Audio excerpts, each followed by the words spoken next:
ঘোষণা হয়ে গেছে, ঘোষণা কিন্তু দেশবাসী বেশি। আওয়ামী লীগের বিচারের রায়টা কি হবে এটা দেশবাসী যেমন বোঝে এবং তারা যা চায় সেটাই তারা করবে। প্রথমে হলো মানুষের মৃত্যুর আগেই তারা দাফন কাফন করে ফেলে, অর্থাৎ মরারও সুযোগ তারা দিবে না। তারপর দাফন কাফন করার পরে তারা বিচার করবে, আগে করবে না। এইগুলো যে সমস্ত কিছুই তো এক ধরনের উন্মাদনা অথবা এক ধরনের অস্থিরতা। আপনারা কি ওগুলো পরোয়া করেন? আওয়ামী লীগ এটা পরোয়া করে না। আওয়ামী লীগের একজন নেতা কর্মীও এটা বিশ্বাস করে না, এটা ভাবেও না। কারণ আওয়ামী লীগ এবং আওয়ামী লীগের সভাপতি দেশরত শেখ হাসিনাকে যখন এরকম একটি ঘোষণা করা হয়েছিল, মৃত্যুদণ্ড দেওয়া হয়েছিল এই তথাকথিত আইসিটি আদালত, তিনি বলেছেন পরিষ্কার ভাবে, তিনি বলেছেন আমি এটা কেয়ার করি না, আই ডোন্ট কেয়ার। আমি বাংলাদেশের মানুষকে ভালোবাসি, আমি আইনকে শ্রদ্ধা করি, আইনের প্রতি আমার শ্রদ্ধা আছে, আইনের শাসনকে আমি বিশ্বাস করি। এটা গণতান্ত্রিক দল হিসেবে, আওয়ামী লীগের প্রধান হিসেবে এটা যে নীতিগত যে কথাটি উনি বলেছে। কিন্তু এই যে বেআইনি অসাংবিধানিক ফরমাইশি এবং রাজনৈতিক মোটিভেটেড উদ্দেশ্যে প্রণীত ভাবে দেশরত্ন শেখ হাসিনাকে যে রায়টা ঘোষণা করা হয়েছে বিনা বিচারে, বিনা প্রহসনমূলক এবং ক্যাঙ্গারু কোর্ট, যেখান থেকে যাকে আত্মপক্ষ সমর্থন করার কোনো সুযোগ যাকে দেওয়া হলো না, সেটাকে কেয়ার, যেমন আমাদের নেত্রী বঙ্গবন্ধু কন্যা করেন না, বাংলাদেশে আওয়ামী লীগও এটা কেয়ার করে না। আওয়ামী লীগের একজন ভোটার সমর্থক, তৃণমূলের কর্মী থেকে আরম্ভ করে বাংলাদেশের মানুষও এটা একটা অন্যায়, এটা একটা প্রতিহিংসা পরায়ণ এবং এটা রাষ্ট্রকে ব্যবহার করে, অন্যায় অপব্যবহার করে যে কাজটি তারা করলো, এটা একটা নজির হবে, যে নজিরটা হবে এই দেশে ভবিষ্যতে এই ধরনের কাজ করার প্রহসন প্রতারণা যারা করবে তাদেরকে বিচারের ব্যবস্থা করার জন্য একটি পরিপথ তৈরি করবো। এবং এটা প্রয়োজন, যে কারণে আমরা তো এটাকে তো কেয়ারই করি না।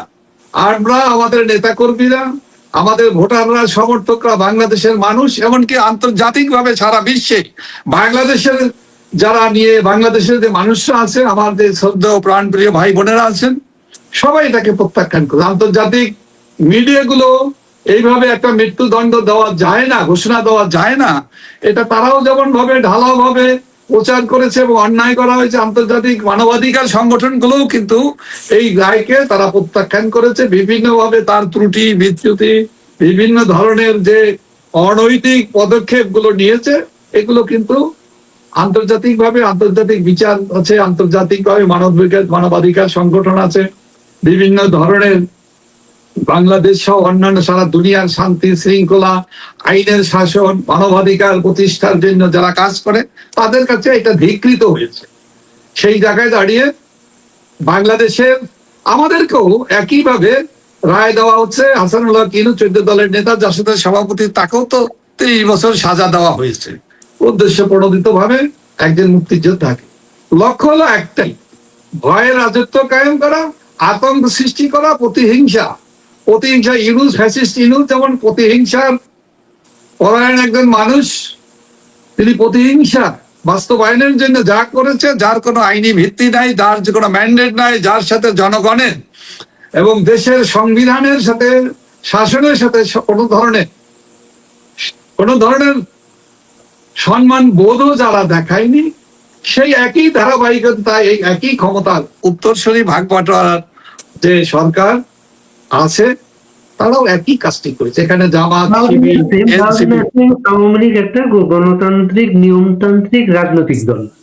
আওয়ামী লীগের নেতা কর্মীদের এই যে যেভাবে দমন পীড়ন, ওই দমন পীড়ন উপেক্ষা করে তারা গণতান্ত্রিক ভাবে মিটিং করার চেষ্টা করছে, অন্য কিছু না, মিছিল। এখন কি মনে হয় সরকারের কোনো একটা চক্র বা সরকার উদ্দেশ্যমূলক ভাবে এই গণতান্ত্রিক রাজনৈতিক দলটার কোনো কর্মীদের চাপিয়ে দিচ্ছে অন্যদিকে যাওয়ার? এরা কখনোই গণতান্ত্রিক শক্তি নয়, এরা গণতন্ত্রের প্রতি শ্রদ্ধাশীল। আওয়ামী লীগের মতো গণতান্ত্রিক ঐতিহ্যবাহী রাজনৈতিক দল যারা গণতন্ত্রের গণতান্ত্রিক অধিকার প্রতিষ্ঠার জন্য বাংলাদেশের মানুষের শাসন শোষকদের হাত থেকে রক্ষার জন্য যে আন্দোলন, গণতান্ত্রিক ধারাবাহিকতায় যে ইতিহাস ঐতিহ্যের সৃষ্টিকারী দলকে তারা ব্যান্ড করে দেওয়ার নামে একটা প্রহসন সৃষ্টি করছে, যাতে আওয়ামী লীগের যত লক্ষ লক্ষ নেতা কর্মী, 6 কোটির মতো সমর্থক এখনো সব ধরনের বিবেচনা সমীক্ষা করলে কম করে হলো 6 কোটি সমর্থক যেই দলের, সেই দলটিকে ব্যান করে বেআইনি ভাবে সেই দলের নেতাদের, কর্মীদের, ভোটারদের, সমর্থকদের ভোট থেকে বঞ্চিত করে, ভোট প্রদান থেকে বঞ্চিত করে, ইলেকশন দাঁড়ানোর পথকে বিরুদ্ধ করে দিয়ে এক ধরনের আপনি এমন চাপের সৃষ্টি করছে যাতে এই গণতান্ত্রিক শান্তিপ্রিয় দলটি যাতে গণতান্ত্রিক পথ ছেড়ে বাধ্য হয়, যারা সংঘাতের দিকে যায়, অথবা আপনি যদি বলি, মানুষ এখন অনেকেই বলে আওয়ামী লীগ কেন ধৈর্য ধরে আছে, আওয়ামী লীগের নেতা কর্মীরা কেন ধৈর্য ধরে আছে, এর বিরুদ্ধে দরকার একটি লড়াই, একটি তীব্র লড়াই, একটি যুদ্ধ, এটা সশস্ত্র, অনেকে বলেন সশস্ত্র যুদ্ধ, অনেকে বলেন এই টিট ফর ট্যাট, চোখে চোখ রেখে আঙুলে আঙুল রেখে যারা খুন করবে খুনিদের বিচার খুনের মধ্যে দিয়ে করা হবে, এ ধরনের আলোচনা কিন্তু আছে। এবং আমাদের অনেক নেতাকর্মীরা এই ধরনের ভাবনা, তাদের ভিতরে যতই অত্যাচার বাড়ে, যতই জীবন যায়, যতই ধর্ষিত হয় আমার মা বোনদের, যতই আমার ধর্মীয় সংখ্যালঘুরা যতই নির্যাতিত হয়, খুনের শিকার হয়, ধর্ষণের শিকার হয়, ততই মানুষ কিন্তু প্রতিবাদী হয়ে উঠছে। এবং প্রতিবাদ করতে করতে শান্তিপূর্ণ প্রতিবাদের ভাষা যখন না থাকে, তখন সেটা প্রতিহিংসা পরায়ণতা তখন জেগে উঠতেই পারে, তখন সেখান থেকে হিংস্রতা ছড়াতে পারে, সেখান থেকে অনেক ধরনের অশান্তি সৃষ্টি হতে পারে। দেশের রাষ্ট্রীয় ভাবেই শান্তিপূর্ণ যে বাঙালি জাতি, সেই জাতিকে একটি চরম বিশৃঙ্খলার ভিতরে, হানাহানির ভিতরে, যুদ্ধবাজীদের মতো যুদ্ধবাজের পরিস্থিতি সৃষ্টি করার যে অবস্থা সৃষ্টি করা হচ্ছে, এবং এর দায় আওয়ামী লীগের কাঁধে চাপানোর জন্য, এর দায় আওয়ামী লীগ সভাপতি বঙ্গবন্ধু কন্যা শেখ হাসিনার ঘাড়ে দেওয়ার জন্য এগুলো করা হচ্ছে, আর কিছু না। এর উদ্দেশ্য হলো এক ধরনের প্রতারণা। ফ্যাসিস্ট ইনুস যেমন দেশের মানুষের সাথে, তরুণ প্রজন্মের সাথে প্রতারণা করছেন, বর্তমান যে সরকার, ফ্যাসিবাদী যে সরকার, একই প্রতারণা, একই পদ্ধতিতে, একই ভাবে করে মানুষকে প্রতারণার শিকার করে, প্রতারিত করে তারা ফায়দা লড়তে চায়। কিন্তু আওয়ামী লীগের নেতা কর্মীরা 2 বছর যাবৎ প্রচন্ড ধৈর্যের সাথে তারা গণতান্ত্রিক প্রক্রিয়া শান্তিপূর্ণভাবে মিছিল করতে চায়। তারা সাধারণ ন্যায়সঙ্গত কথাগুলো, মানুষের কথা বলে, মানুষের দুর্যোগের কথা বলে, মানুষের জনজীবনের নাবিশ্বাস, তাদের আয় নাই, তাদের কর্ম নাই, তাদের পেটে খাবার নেই, চিকিৎসা নাই, হামের টিকার অভাবে শিশুদের মৃত্যু হয়, তার ব্যবস্থা নাই। টিকার অভাবে যে শিশুদের মৃত্যু হলো, এটা তো অপমৃত্যু না, এটা তো হত্যা, এটা মানবাধিকার বিরোধী কাজ। এই মানবাধিকার বিরোধী কাজের সাথে যারা দায়িত্ব, ফ্যাসিবাদী ফ্যাসিস্ট ইনুস তার গংদের এখনো গ্রেপ্তার করা হয় না। তাদের বিরুদ্ধে তো মানবতা বিরোধী অপরাধের মামলা করা দরকার। যতগুলো মানুষ, শিশু মারা গিয়েছে, প্রত্যেকটি শিশুর পিতামাতার এই অধিকার আছে বিচার চাওয়ার, এবং সেই অধিকারকেও বঞ্চিত করা হচ্ছে।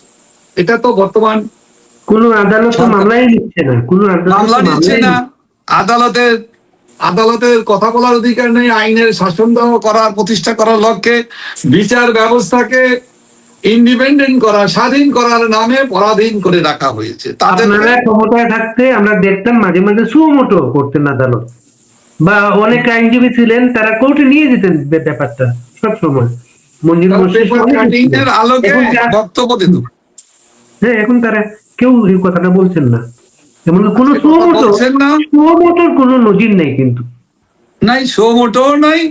কোন আদালত শতপ্রণোদিত হয়েও নিজেরাও আদালতে মামলা করেছে, নিজেরাও হাজির করেছে, দায়ের করেছে, সরাসরি আমরা দেখেছি। কিন্তু আজকের কত 23 মাসে এত মৃত্যু, এত অপমৃত্যু, এত মব সন্ত্রাস, এবং আদালতেই তো আদালতের প্রধান বিচারপতি, আদালতের বিচারপতি, সিনিয়র বিচারপতি, বিচারকরা প্রতিনিয়ত অসম্মানিত হয়েছে।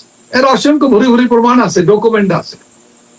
আজকে আদালতের আইনজীবীরা আন্তর্জাতিক দুনিয়ায় যারা বাংলাদেশের আদালতে পাড়া নিয়ে যারা মানবাধিকার সংরক্ষণের জন্য কাজ করে, ফ্রান্স ভিত্তিক যে সংগঠনগুলো, তারা আন্তর্জাতিকভাবে জাতিসংঘ কর্তৃক স্বীকৃত। সেখান থেকে তারা বারবার প্রতিবাদ হচ্ছে, প্রতিদিন হচ্ছে। গত এক সপ্তাহে 5 দিন আমি দেখেছি এই বাংলাদেশের কি হচ্ছে, এবং মানুষ আছে এর প্রতিবাদ, এগুলোর হিসাব, এগুলোর ডকুমেন্টস কিন্তু বাংলাদেশের মানুষের কাছেই আছে।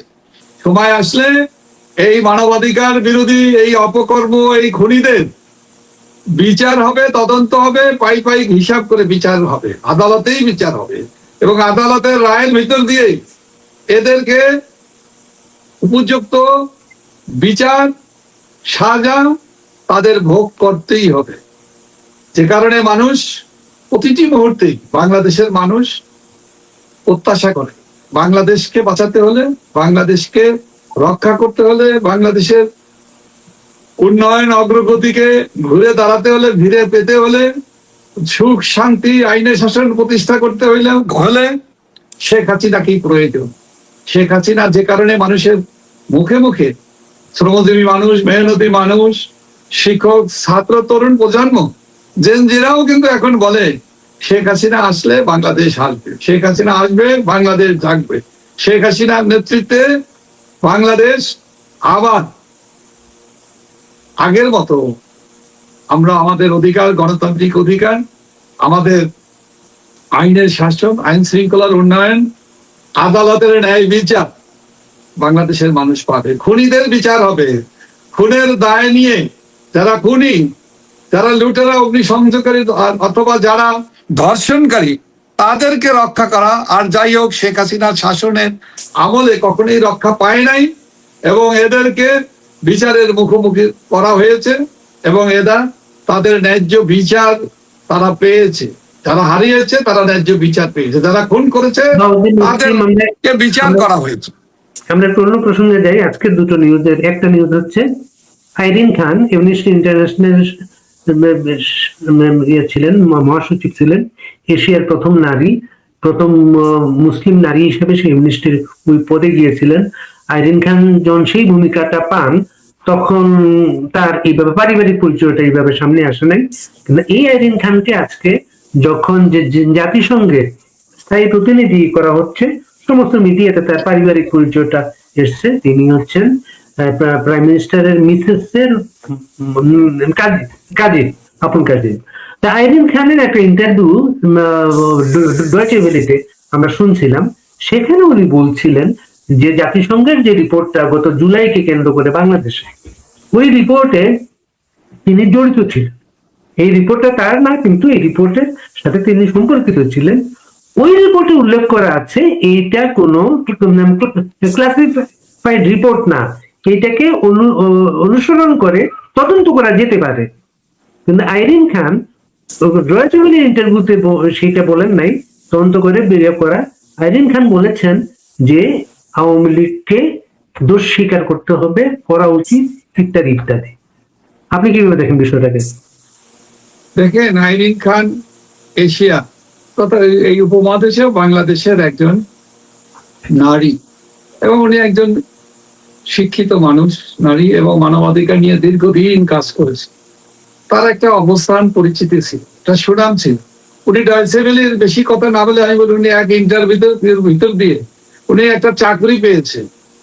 উনি কার আত্মীয়, প্রধানমন্ত্রীর স্ত্রী, ভাই, স্বাস্থ্য বোন, এটা আমার কাছে বিবেচনার ব্যাপার না। উনি একটি রাজনৈতিক বিবেচনায় উনি চাকরি পেয়েছে।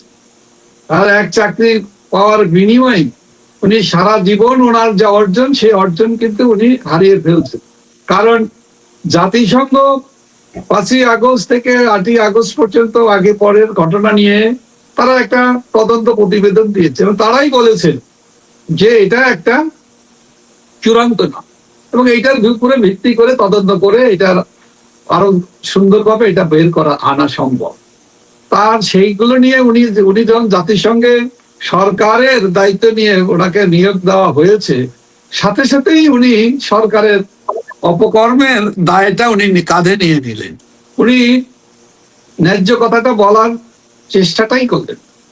জাতিসংঘের যে কথা বলেছেন সে কথাটাও উনি বলতে পারলেন না। কেন বললেন না? উনি চাকরিতে যোগদান করার সাথে সাথে, খবর আসার সাথে সাথেই উনি চাকরি রক্ষার কাজটি উনি করা শুরু করলেন। এবং উনি ওনার সুনামটা হারালেন। উনি আগামীতে কিছু আর কি করবেন এটা বোঝার আমি বুঝেছি, এটা দেশবাসী বুঝবে, বোদ্ধারা বুঝবে, এবং আন্তর্জাতিক দুনিয়ার কাছে এবং হিউম্যান রাইটসের সাথে, মানবাধিকারের সাথে যারা জড়িত তারাও বুঝবে যে বাংলাদেশে আসলে আমাদের যে জাতিসত্তা, আমাদের যে মর্যাদা, আমাদের বাঙালি জাতির সে মর্যাদা বোধ, দায়িত্ববোধ সবকিছুই আমরা বিবেকের কাছে আমরা বিবেকহীন হয়ে গেছি। এরকম একজন মানুষ আমি তো কখনো ভাবতেই পারি না, কিন্তু আজকে সেটা দেখলাম, আজকে দেশবাসী দেখলো। উনি আওয়ামী লীগের উনি টার্গেট করে আওয়ামী লীগের চাই নাই কেন, ক্ষমতা চাই নাই কেন, আওয়ামী লীগ কেন এখনো ক্ষমা চাই নাই? তারা অপরাধ করেছে, তো অপরাধী তো প্রমাণিত হয়নি, অপরাধী তো এখন পর্যন্ত কোনো জিনিস কোনো কিছুর ভিতর দিয়ে সেটা হয়নি, বিচারই হয়নি, তদন্তই হয়নি, তদন্তের পরে তো বিচার, কোন তদন্তই যেখানে হয়নি, বিনা তদন্তেই তো বিচার হয়। এবং এটা বাংলাদেশে, আর সেই তার ছাপাই যাচ্ছে বাংলাদেশের নবনিযুক্ত জাতিসংঘের স্থায়ী প্রতিনিধি আইদিন খান। আমি অত্যন্ত দুঃখিত এবং লজ্জিত এবং মর্মাহত, কারণ এই যদি তার সূচনাতেই যে জয়সি ভ্যালির কাছে যদি এই ধরনের কথা তিনি বলতে পারেন, আগামী দিনে আর কি কি করবেন সেটা তো আমরা বুঝতেই পেরেছি, সেটা তো দেশবাসী বুঝতে পেরেছে। এইভাবে একটি রাষ্ট্রকে হাস্যাস্পদ করা, একটি জাতি গোষ্ঠীকে বিশ্ব দরবারে ছোট করে তোলা, রাষ্ট্রের দায়িত্বপ্রাপ্ত কর্মকর্তা হিসাবে যখনই নিয়োগ পান তার সংবিধান অনুসৃত পথেই তাকে কথা বলা তার দায়িত্ব। আমি মনে করি এই দায়িত্বহীন জায়গা থেকে সরে দাঁড়াবে, এবং এটা আমার মনে হয় খুব প্রধানমন্ত্রী তারেক রহমান নিজেও লজ্জা পাবেন, এবং তার স্ত্রী, তার বিশেষ একজন ডাক্তার, স্বনামধন্য ডাক্তার, তিনিও লজ্জা পাওয়া উচিত এবং লজ্জা পাবেন। এবং আমি মনে করি এই সকল কথাবার্তা তাকে বলা থেকে, তাকে তার কথাগুলো যেই অপ্রাসঙ্গিক, অপ্রয়োজনীয় যে সাক্ষাৎকার দিয়েছেন, মিথ্যায় ভরা, অসত্যে ভরা, যেটা রাজনৈতিক, এই বক্তব্য উনি রাখতে পারেন না। এটা থেকে আরেকটা প্রসঙ্গে আছে, আজকে আদালত বাংলাদেশে তত্ত্বাবধায়ক সরকার ব্যবস্থায় ফিরে আসার কথা বলেছে, এবং আইনমন্ত্রী বলেছেন তত্ত্বাবধায়ক সরকারের অধীনে আগামীতে নির্বাচন হবে। সেটা আইনমন্ত্রী যে কথাটা বলেছেন এটা কতটা থাকবে জানি না আমরা, কারণ আমরা এর আগে 1991 সালের বিএনপি সরকার এবং 2001 সালের বিএনপি সরকার, দুটো সরকারকে আমরা দেখেছিলাম তত্ত্বাবধায়ক সরকার বিরুদ্ধে তারা বিপক্ষে অবস্থান নিয়েছিল। এই দলটা যখনই ক্ষমতায় যায় বিপক্ষে অবস্থান নেয়, ক্ষমতার থেকে যাওয়ার পরে এটার পক্ষে অবস্থান নেয়। এমনকি 1991 সালে খালেদা জিয়া এটাও বলেছিলেন নারী ও শিশু এবং পাগল ছাড়া কেউ নিরপেক্ষ হতে পারে না। অনেক বড় একটা আন্দোলন হয়েছিল পরে।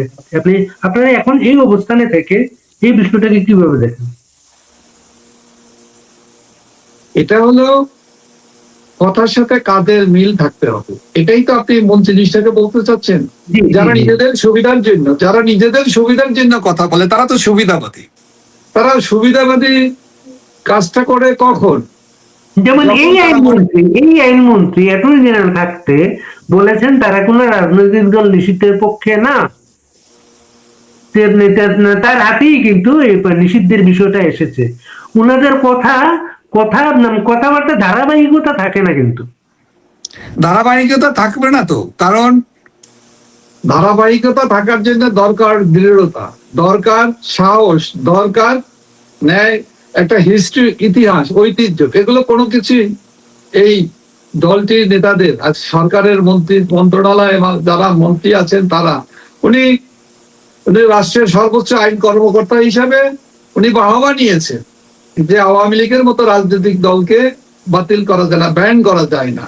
সে কারণে আদালতের কাছে উনি অনুরোধ করেছিলেন এই মামলা খারিজ করে দেওয়ার জন্য, এবং এটা আদালত সেটাকে খারিজ করে দিয়েছিল। এটা সবাই, আপনি যেটা বলেছেন এটা সত্য জিনিস, কিন্তু এরপরে এইটা বলে উনি ভোটের সুফল নেওয়ারও চেষ্টা করেছেন, এবং কিভাবে করেছেন সেটাও তো আমরা জানি, দেখেছি। ভোটে ইলেকশনে পাশ করার পরে উনি আইনমন্ত্রী হয়ে উনি আবার অন্য আইন দেখাচ্ছে। ওনারা যখন যেমন তখন তেমন, পুতুলের কি দোষ? ব্যাপারটা এরকমই তো, যখন যেমন তখন তেমন, পুতুলের কি দোষ? আমি আইনমন্ত্রী কে নিয়ে শুধু একটা কথা বলতে চাই, উনি তো গতিশীল রাজনীতি দিয়েই ওনার রাজনৈতিক জীবন, ছাত্র জীবন শুরু হয়েছে।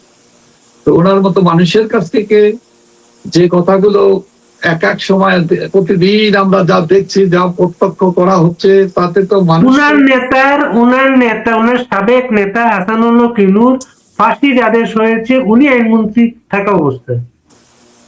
এবং এটা উনি মনে করেন, আমি জানি না উনি কি মনে করেন এটা ওনার ক্রেডিট না ডিসক্রেডিট, কি উনি মনে করেন সেটা তো ওনার কর্মের ভিতর দিয়েই এটা প্রকাশিত হবে, ওনার প্রকাশিত হচ্ছে।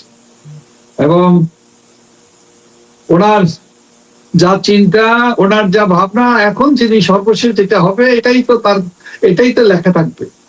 তো ইতিহাস তো কাউকে ছাড় দেয় না, ইতিহাস কাউকে মাফ করে না। ইতিহাস তার অনিবার্য গতিতে, নির্মোহ গতিতে এগিয়ে যায়। তো নিজ দলের এক সময়কার নিজ দলের নেতা না, গুরু হিসেবে যাকে ওনারা সম্মান করতেন, একজন বীর মুক্তিযোদ্ধা হিসেবে উনি হিরুকে বাংলাদেশের মানুষ সম্মান করত।